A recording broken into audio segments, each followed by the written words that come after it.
Tá que tá. Vamos deixa eu apresentar a Zuzi. Vamos lá, audiência aqui. Eu vou Presença vocês, de categoria. Que vai ser aquele bate-papo aí que vai mudar a sua cachola com dois grandes mestres. O Alex Rufo a gente já conhece, máquinas da PAN, sabe tudo sobre automóveis, sobre Fórmula 1, mas ele trouxe um grande ídolo e eu gostaria que você anunciasse. Porque Vamos é de lá. uma categoria tão grande. Esse aí não é qualquer um, não. Obrigado, Zuzu. Não, eu tenho aqui já de cabeça que eu acompanho a carreira desse grande campeão há muito tempo, né? Eu acho que, além dos títulos, de todos os títulos, foi o cara que abriu isso que vai acontecer agora nesse final de semana aqui em São Paulo, o GP Brasil de Fórmula 1. Bicampeão mundial de Fórmula 1, bicampeão das 500 milhas de Indianápolis, vencedor também do campeonato de Indianápolis, ou seja, do campeonato em 1989. E fora isso, foi o cara que teve a primeira vitória na Fórmula 1 em 1970 em Watkins Glen e tinha o seu pai, até antes do Emerson falar, vou pedir para colocar um VT que eu chamo de VT campeão do Barão, narrando o primeiro título do Brasil na categoria. Vamos lá. Cadê o Barão? Trabalhei com o Barão. O Barão trabalhou aqui na Jovem Pan. Sim, Rádio Pan-Americana na época. O título é VT campeão. Tem um VTzinho aí pra gente colocar. Cadê? Tá na paz. É que demora aqui. Geraldo, diretor de prova, já com uma bandeira quadriculada nas mãos. Aí vem o carro do líder. É o Brasil, ganhando o campeonato mundial de automobilismo pela primeira vez na história. É o Emerson Fittipaldi, campeão mundial de automobilismo. Vai ingressar na reta de chegada. E atenção, aí vem o vencedor da competição. É o Brasil ganhando o campeonato mundial de automobilismo. Ó, deu uma bela arrepiada, hein? Hã? Que da hora. Não deu? Impressionante. 72, né? 1972, imagina, eu quero saber do Emerson, seu pai narrando o primeiro título do Brasil, em nenhum momento falando meu filho vencendo. Deve ter sido muito difícil para ele, Emerson. Seja super bem-vindo aqui a essa Boa, uma salva de palmas aqui, ó. Emerson Fittipaldi, meu amigo. Cara, como é para você hoje ouvir isso? É muita emoção, Alex. Obrigado por estar aqui com todos vocês. Emílio, tenho acompanhado vocês da Europa ao vivo. Legal. Vocês estão de parabéns num momento importante do Brasil. Estamos ferrados, viu, Emerson? Não. Daqui a pouco nós vamos pedir lá o... Um asilo. Pedir um asilo lá pra você. Pedir um green card. Deixa eu Você perguntar. sabe que Deus, quando criou o homem, o ser humano, fez o homem com raciocínio. E uma coisa que todos nós temos que ter, que eu aprendi com os Estados Unidos: freedom of speech e freedom of choice. Liberdade de opinião, né, e liberdade de escolha, que o ser humano tem que ter. Quando você não tem mais isso, Acabou. você vira um robô. É isso do aí. governo. Sim. É isso aí. Você não existe mais o ser humano com a liberdade que você tem que ter. Então, parabéns pelo trabalho que vocês estão fazendo. Obrigado. Por nós brasileiros e pelo Brasil. Vocês estão de parabéns. Mais ou menos, né? Você viu a carreta furacão? Tá chegando aí. Tá chegando. Você vai brincando. Você dá risada, né? Vai brincando. E eu quero agradecer a Deus essa oportunidade de estar aqui com vocês, depois de tantos anos, depois de 50 anos, estar aqui em São Paulo, comemorando o meu título mundial e 50 anos do Grande Prêmio Brasil. E o Alex, que é amigo nosso, vocês estão de parabéns por ter... A Fórmula 1 veio pro Brasil por causa de você, né? Ela veio pro Brasil por causa do Emerson. Eu, meu irmão, Wilson e José Carlos Patti. Então, em 72, Emerson, quando o Emerson foi campeão, teve uma prova aqui no Brasil para homologar a categoria. E só entraram 12 carros na pista. E, para nossa sorte, aquela prova não valia, era café com leite. O Emerson dominou, largou na pole, mas quem venceu foi o Carlos Reutemann. E não valeu nada. Aí, em 73, 74, o Emerson venceu. E 75, José Carlos Patti, que é o nome do autódromo hoje. Mas, quando eu falo assim que vai muito além dos títulos, foi o cara que abriu a porta para todo mundo. Isso eu escutei do Piquet, escutei do Ayrton, escutei do Massa, escutei do Rubinho. Quando a gente fala de um grande campeão, não é hoje o cara ter ou um patrocínio ou conseguir ir lá para fora. Imagina naquela época, em 1970, que foi a primeira vitória do Emerson em Watkins Glen, também pela Lotus, cara, sair daqui do Brasil. Então foi o cara que levou toda essa nossa história para lá e trouxe de volta a chave da Fórmula 1. Ô Emerson, nessa questão aí, como o Alex falou, que foi abriu porta para todos, né? Qual foi a sua inspiração? Foi estar junto com seu pai fazendo essas transmissões, não? Não, meu pai me levou para Interlagos quando eu tinha 5 anos. Aí eu vi um carro de corrida, lembro que eu vi um carro de corrida passar, falei, um dia eu tenho o sonho de ser piloto. Mas quem me inspirava na época era o seu Chico Lambi e o Fangio, que foi 5 vezes campeão mundial, um piloto argentino, mas nós, sul-americanos, né, temos uma ligação muito grande com o automobilismo, diferente do futebol. Futebol, Brasil e Argentina é uma guerra. Sim. E o automobilismo a gente está junto. E argentino adora automobilismo, né? Adora automobilismo. É impressionante, né? Porque lá, tem não sei quantos autódromos. Você vai para Buenos Aires, tem uns 20 autódromos. Todo final de semana tem corrida. Aqui não tem muito essa...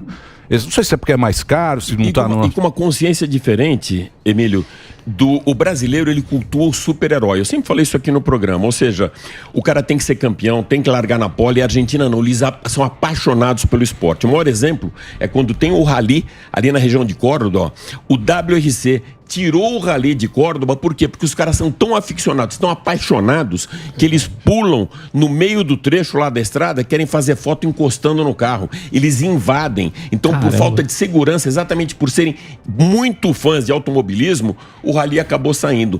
Mas eu vi muitas vezes, toda vez que eu vou para a Argentina, para Buenos Aires, eles citam o Pop, né? Seu amigo Carlos Reutemann, que foi inclusive governador de uma dessas províncias, né? Loli. E também o Emerson. Os caras são fanáticos pelo Emerson lá. E tinha essa amizade realmente do Carlos Reutemann com o Emerson, com o Wilsinho também, né? Ou seja, foram muito parceiros na pista. Então tem essa paixão, diferentemente um pouco do Brasil, que a gente está muito acostumado a cultuar o super-herói. Até a gente comentava nos bastidores que eu comentei com o Gueré, eu vou pesquisar de onde eu ouvi isso.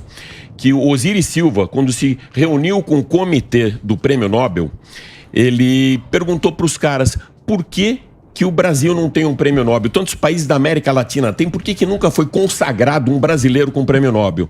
Cara, diz que o sueco lá em Estocolmo desviou um pouco do assunto e na sequência ele falou, porque os brasileiros destroem os seus heróis. Então aquela velha história de que santo de casa não faz milagre.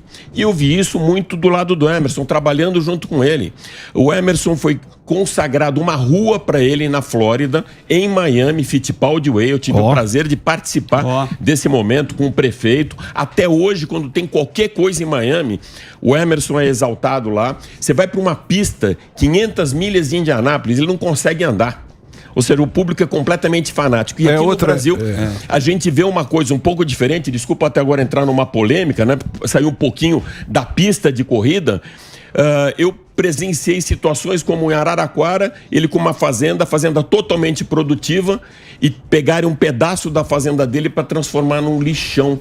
Não era isso? De um espaço que era... Tratamento de esgoto. Tratamento de esgoto. E o que eu escutei dele? Aqui nos Estados Unidos me dão uma rua com meu nome. E lá colocam literalmente um lixão. Nome de esgoto. E a gente está vendo agora também... É polêmico, mas eu acho que é importante falar. Mas você sabe que o Pelé também, né? Passou por isso também. O Pelé também é outro cara que, que foi fazer o nome nos Estados Unidos, o Pelé. Você sente isso aqui, Emerson? Com certeza. Inclusive, eu tenho uma perseguição da imprensa brasileira, querendo destruir a minha imagem.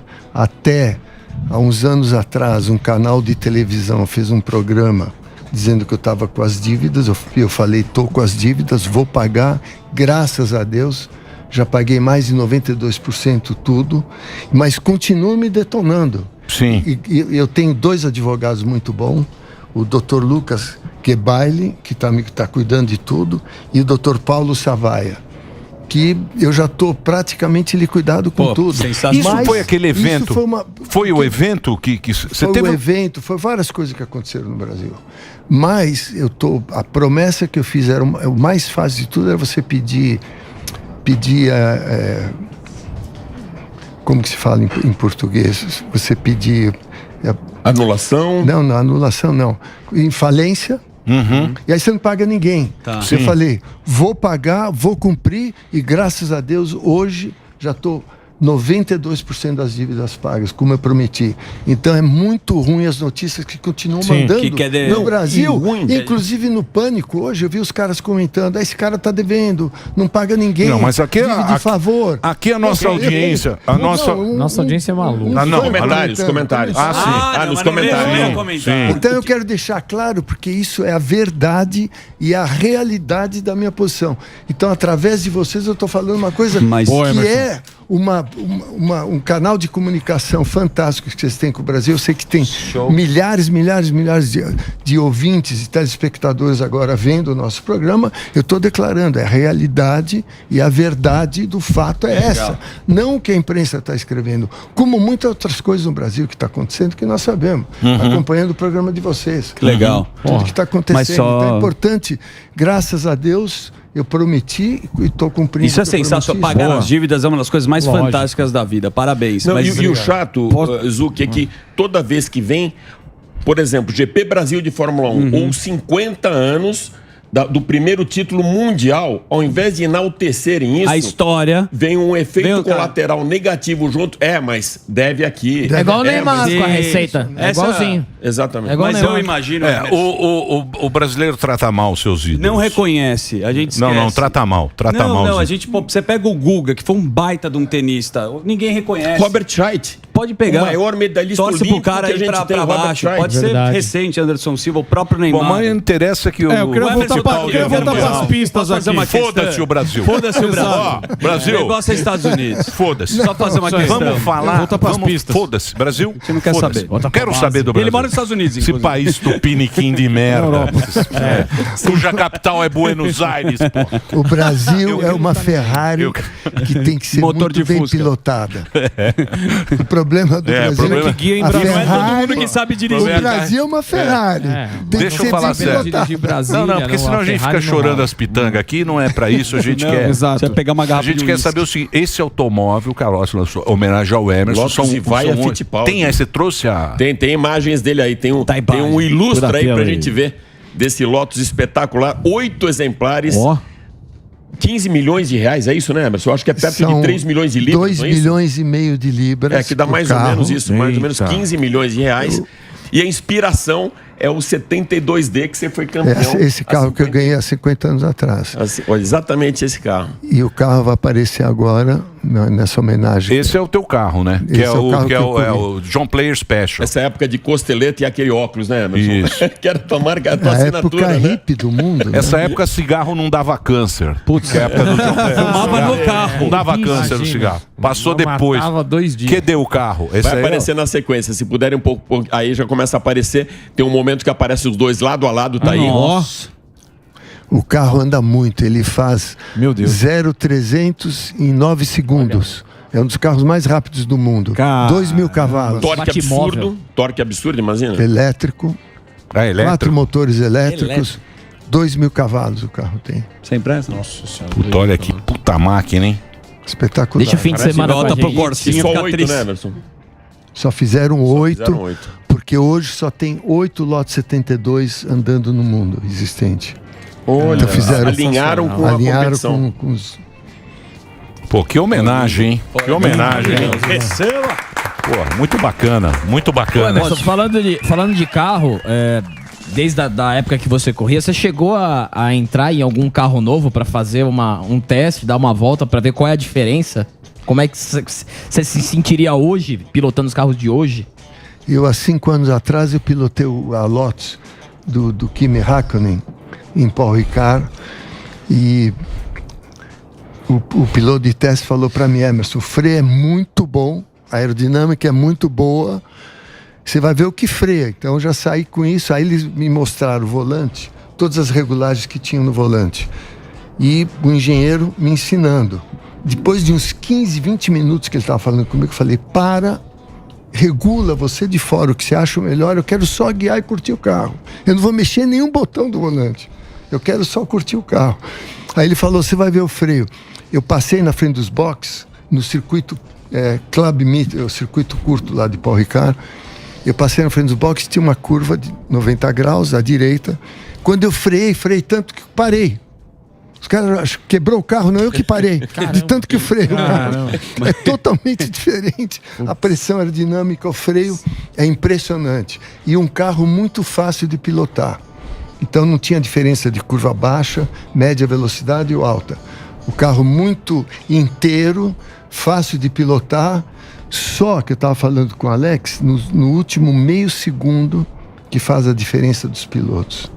Então, um carro fácil para você andar rápido, mas muito difícil para tirar os últimos décimos de segundo. Que aí você vê a diferença de um piloto. Daí você vê quando o cara é bom mesmo. O cara bom mesmo, ele tira aqueles 2, 3 décimos, que é a diferença. Sensacional. Falando em Fórmula 1... Mas o carro é espetacular. E uma coisa que é muito importante, o piloto hoje, ele tem que ter uma mente para receber toda essa informática, que é impressionante que tem de informação, cada centímetro da pista que eles dão para o piloto. Então o piloto tem que ter o cérebro é um computador analítico, tem que ter um analítico excepcional. É outra pega, né? É outra... O cara guia mais um computador do que um carro hoje, praticamente. Aí. O meu filho de 15 anos, o Emo, vai testar amanhã em Imola, Fórmula 3, primeira vez que ele vai andar com Fórmula 3 em Imola. A minha mulher, Rossana, eles estão ouvindo. Um beijo, Emo. Estamos aqui no Pânico, curtindo. Beijo, Emo. O beijo, Rossana, meu amor. Logo, logo eu tô aí de volta. Oh, não quer dormir no sofá, hein, Emerson? Ele tá... É um galã. Isso aqui... Vai dormir no carro. Mas posso fazer uma questão da Fórmula 1? Sabe aquela coisa? Só um detalhe que eu vou contar rapidinho. Aí eu tô ouvindo o engenheiro falando com o Emo. Ele tinha 14 anos, exatamente um ano atrás. Ele estava testando em Mugello, com 14 anos de idade, um Fórmula 4. Aí o engenheiro falou para ele, ó, na curva 1, no fim da reta, ele chega a uns 250. Caraca. Na curva 1, no fim da reta, você tem que frear 4 metros para frente. Quando eu vi isso, eu saí de perto, né? Porque imagina alguém falar isso para mim na minha época, que era tudo no visual, você não tinha. Então hoje eles conseguem tirar o máximo que dá do carro e do piloto pela análise que você tem, pela telemetria que tem. Então o piloto tem que ser milimétrico onde ele vai ganhar, onde ele vai pôr a roda. Deixa eu só fazer Essa é a diferença. Só um breakzinho pra rede. Só um break pra rede de rádio. A gente continua na TV aqui. Emerson Fittipaldi conversando com a gente. O Instagram dele é @Emerson Fittipaldi. Daqui a pouquinho a gente volta no rádio e continua na TV o nosso papo. Ô Emerson, só para não escapar esse lance da tecnologia hoje, como era antigamente, você acha que os nomes de hoje em dia, na sua época, que não tinha toda essa tecnologia, seriam esses grandes nomes que são hoje? E o contrário também, você ia voar com a tecnologia a seu favor? Eu estava falando com o Alex antes do programa sobre isso. É uma pergunta muito interessante. Eu que mandei pra ele. O desafio de um piloto hoje é toda essa informática, toda essa eletrônica e a composição que tem no volante, para ele equilibrar o carro de acordo com a informação que ele recebe dos engenheiros. Hoje em dia tem 2 pilotos na pista ao vivo, eu estou sempre com a McLaren na pista. E tem mais ou menos 140 pessoas trabalhando ao vivo. Caramba. Tem mais de 45 engenheiros na Inglaterra, recebendo via satélite a informação do carro, voltando para a pista e passando para o piloto. Então você imagina a concentração do piloto em receber a informação e fazer o que tem que fazer em fração de segundo. Então é muito difícil. E a sua pergunta, por isso que a dificuldade deles é muito grande, é diferente da minha. Você pega os 4, 5 melhores do mundo hoje, põe na minha época, eles iam ser rapadura, ia ser dura ali para o cara vir para cima. Com certeza. Os novos, com certeza. Eles iam ser bons, né? São muito talentosos. Porra, mesmo segurar na câmbio com... Mas dá ali uns meses para eles experimentar o câmbio, nossa. Eu acho que está sendo muito... É o talento natural. Mas outra coisa, por exemplo, na Fórmula 1 da tua época, né? Que era o Ronnie Peterson, anos 70, né? Começo dos anos 70. Peterson, Lauda, Jack Stewart. O Jack Stewart tinha o inglês, Jack Stewart. O escocês. Ele dizia que ele tinha uma úlcera e o nome dessa úlcera era Emerson Fittipaldi. Então, mas no final de semana estavam comendo churrasco juntos. Mas deixa eu perguntar uma coisa pra você. Começava a temporada... Quantos pilotos começavam uma temporada? No começo dos anos 70 eram 20, 21. 21 pilotos. Quantos morriam na temporada? Média 3. Eita. De cada 20 pilotos, 3... É loucura. Terrível, né? É assustador. Terrível. É uma época que o risco era muito grande e a hora que você sentava no carro, você estava lá para curtir o esporte que era a paixão que a gente tinha, mas não podia pensar nisso. Eu falava que eu desligava o plug da tomada, desligava do mundo e estava lá para acelerar e me divertir, que é o esporte que a gente curte. Porque a velocidade é a mesma. É a mesma. Mas a velocidade que o cara corria nos anos 70... mas é outro carro em termos de segurança, até minha cabeça. Então, mas a velocidade é a mesma. É a mesma. De fato, é a mesma velocidade. Eu acho. A minha pergunta vem em encontro desse papo aqui. Eu tava pensando assim, que é uma metáfora para várias coisas a Fórmula 1, né? De vencer, derrota, superação. Mas tem uma coisa que os caras estão falando aqui, que é medo. Como é que, você falou muito de inteligência emocional, como é que o piloto supera o medo? Você não pode ter medo na hora que sair do boxe, senão é melhor assistir corrida pela televisão. O medo acontece, para mim acontecia quando eu perdia controle, tipo uma falha mecânica, ou eu errei, eu sabia que ia bater, aí dá medo. Mas na hora que você está lá pilotando, não pode ter medo, não pode. Tem que ir preparadaço. Tem que ir preparadaço, é o mindset, né? A preparação mental que você tem que ter para aquele risco, mas que graças a Deus hoje, quem começou esse trabalho foi Jack Stewart, Joe Bonnier, o trabalho de melhorar a segurança das pistas, dos carros, da equipe de resgate, equipamento do piloto. Então hoje, como você falou antes, o carro é todo de fibra de carbono, é praticamente uma célula de segurança, uma cápsula de segurança. Sim. Então ele é muito tranquilo hoje em dia. Mas como é que chamava aquele doidão lá, o australiano? Tem até um filme tem um filme agora. Como é que ele chama? É com o loirão lá, o Chris Hemsworth, o filme. James Hunt. O James Hunt e o Nick Lauda. Tem um filme. Era uma turma maluca, né? Ele bebia, né? Que turma maluca. Pô, os caras fumavam no cockpit. O cara fumava no cockpit. Mas eu escutei uma coisa do Emerson voltando para a história do medo, muito interessante. A primeira vez que ele foi convidado para assistir uma prova da Indy e ver esses carros na pista. Comentário teu, esses caras são os malucos, passava do muro assim. Mas você falou a mesma coisa do Ayrton quando teve testando lá também. Ele também achou isso, né, Emerson? Ele ficou muito impressionado com a velocidade de um oval. Diz que se mijou na calça. Não, mas é real. Eu acho que é diferente de real, de fora, é real. Você tá dentro do cockpit. Presta atenção. O Ayrton... Isso é mentira, pô. Isso aqui eu sei. O Ayrton Senna já era o Ayrton Senna. Ele falou, pô, vou lá. Você foi campeão na Indy. Sim. Ele falou, pô, vou dar uma volta. Ele falou, qual que é? Pega aí e dá uma volta. É Indianápolis. Tá. Ele deu uma volta, se mijou. Ele falou, Emerson, eu tô todo mijado. O Senna, imagina o Senna, não é o... Porra, não é o pão de hambúrguer andando de Corsa. O Senna se mijou. Tem essa diferença mesmo na Indy? O oval é muito rápido e você não pode errar. Errou, bateu. E eu lembro a primeira vez que eu fui testar no oval, que eu estava testando no oval, que o Ayrton foi assistir o teste em Phoenix Speedway. E saindo da curva 1 e 2 é meio inclinado, eu saía a 7, 8 centímetros do muro de concreto com a roda traseira. E daqui a pouco, atrás do muro, eu vi uma cabecinha, assim. Bem onde eu saí, era o Ayrton. Quando terminou o treino, eu falei, Ayrton, você é louco? Ele queria sentir a vibração do carro e a turbulência do vento, você passando perto do muro. Que louco. E passa muito perto do muro. Então, em inglês a gente fala, it's not forgiven. Errou, bateu. Então é uma pilotagem muito concentrada e de muita adrenalina. Mais que o Fórmula 1. Adrenalina. Ô Emerson, como que foi essa transição? Ô Emerson, eu acho que você é o único que ganhou todos esses prêmios, né? A Fórmula 1, a Indy e a Indianápolis. Então, que são os três mais importantes. Só que com uma diferença. Mário Andretti, Jacques Villeneuve e o Emerson venceram o campeonato da Indy, as 500 milhas de Indianápolis e a Fórmula 1. A diferença é que o Emerson venceu 2 títulos mundiais da Fórmula 1 e duas vezes as 500 milhas. Então ele é o único, é o nosso soberano aqui. Não.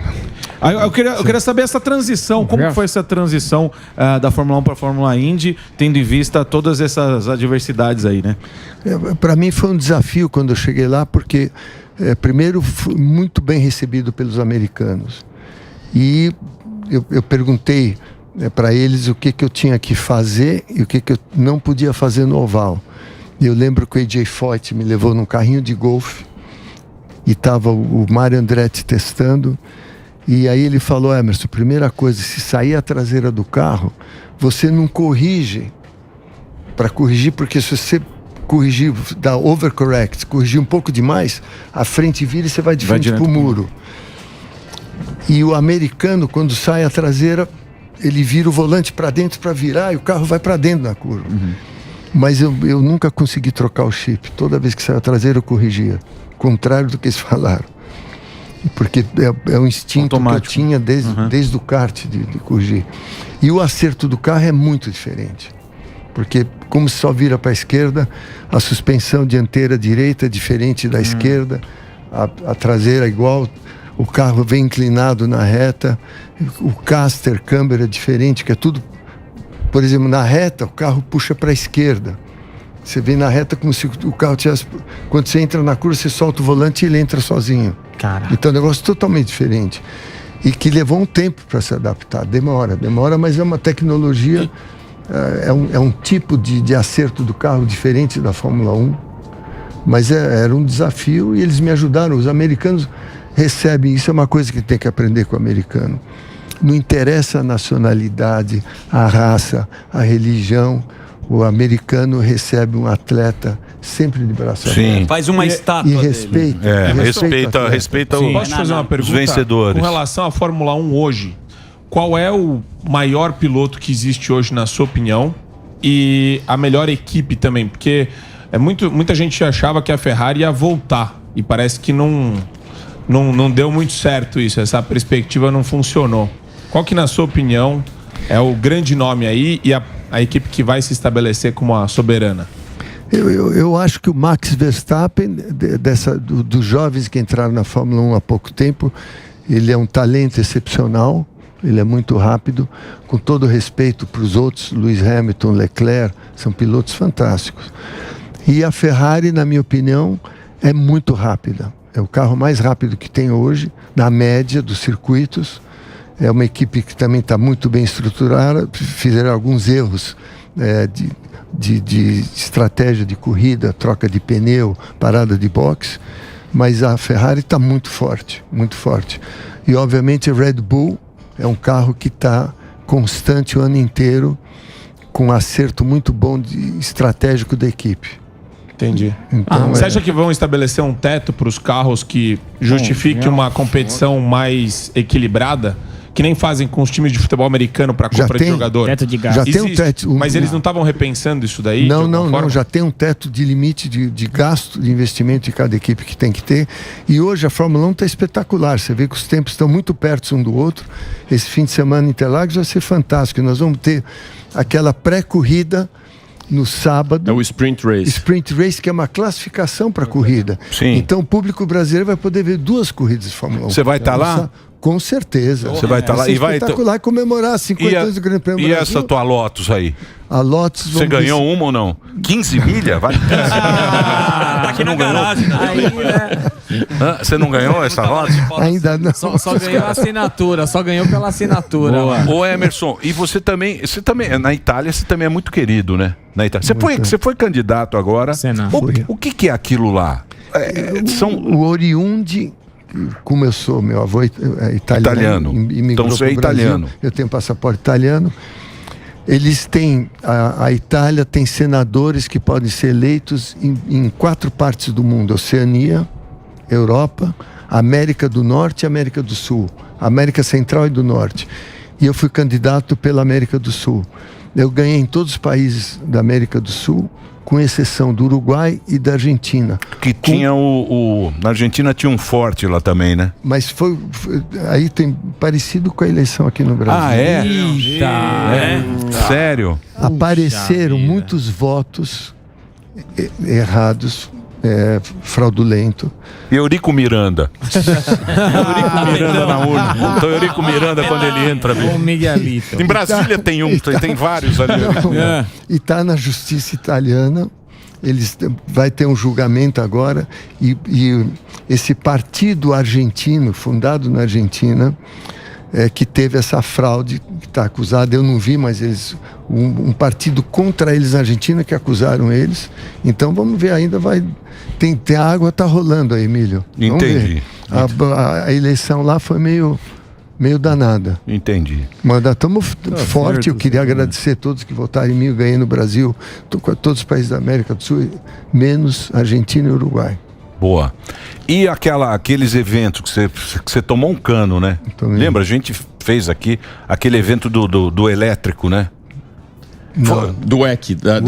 Foi o WEC, Mundial de... Foi um evento grande. O evento era espetacular, os carros lindos, mas não veio mais para o Brasil. Não vem mais? Não. Tentaram trazer de novo, não conseguiram. É difícil fazer promoção no Brasil, né? Muito. Tudo no Brasil é difícil. Tudo é complicado, né? Tudo no Brasil é difícil, é complicado. Tudo no Brasil é difícil. Emerson, uma vez o Nelson, trazendo você de volta para a pista, que a gente tem que deixar você dentro da pista. Vai e volta. Ele comentava que uma panca forte, esse cara inconscientemente ele já perde alguns segundos, alguns microsegundos, mas ele perde esse tempo e ele nunca mais vai conseguir acelerar forte. Isso me faz lembrar de 1996.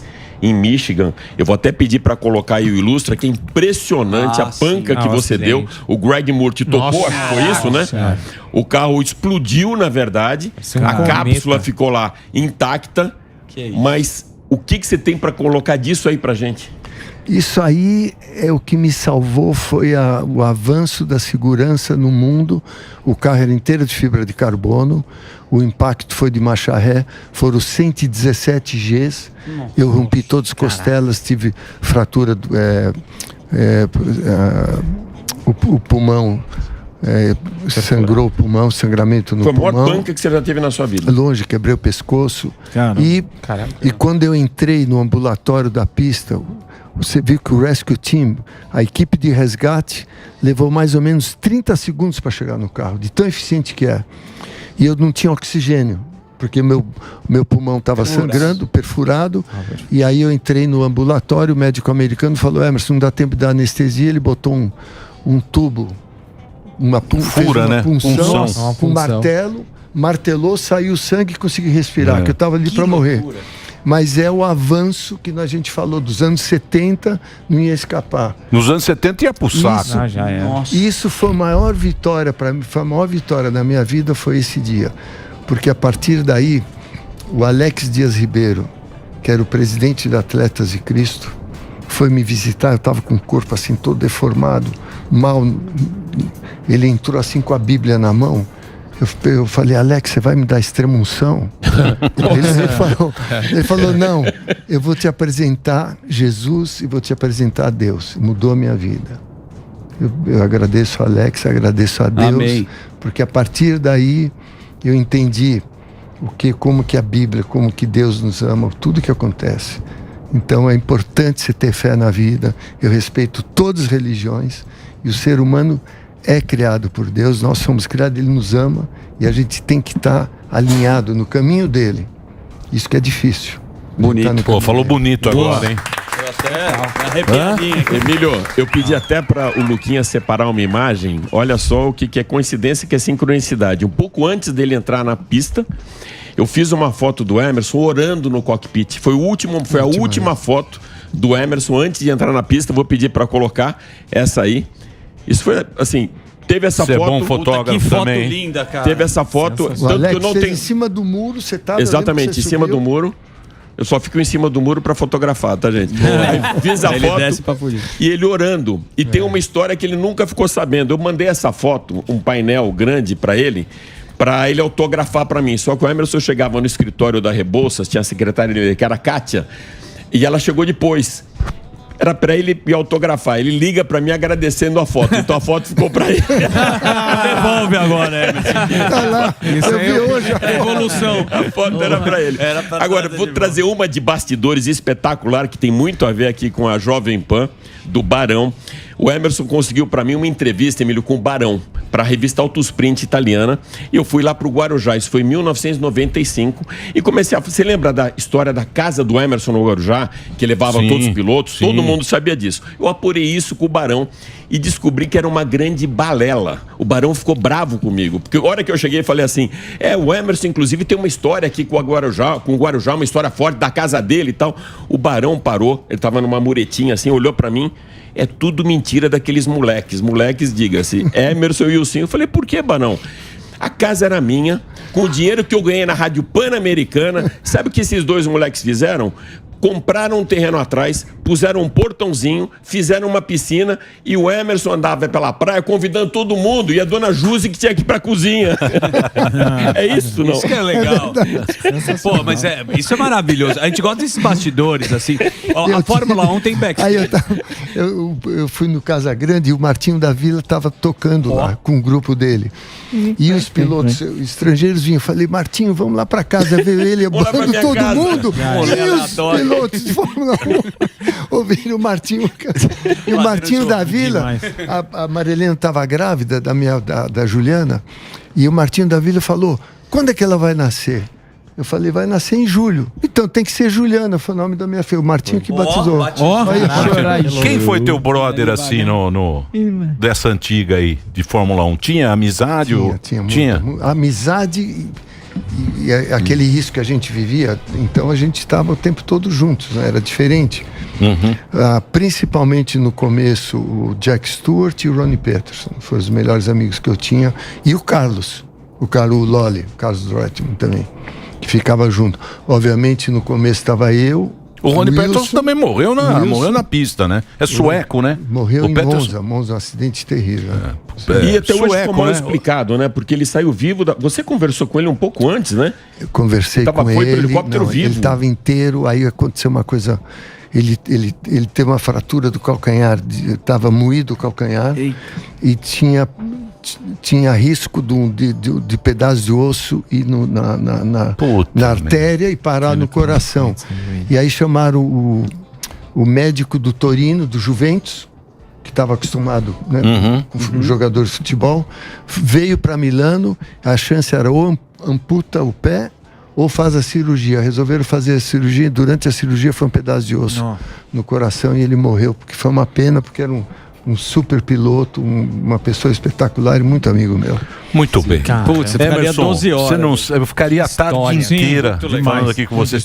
Tem muita história, tem muito documentário do Emerson no YouTube e tal. Tem a história do Copersucar também. Tem muita. O Emerson é muito legal também. Sim. Tem muita história do Emerson. Domingo ele vai estar lá em Interlagos. A nossa homenagem aqui aos 50 anos do primeiro título do Brasil, esse super campeão que é o Emerson Fittipaldi, um cara que a gente tem muito orgulho de ser brasileiro. É isso aí, professor?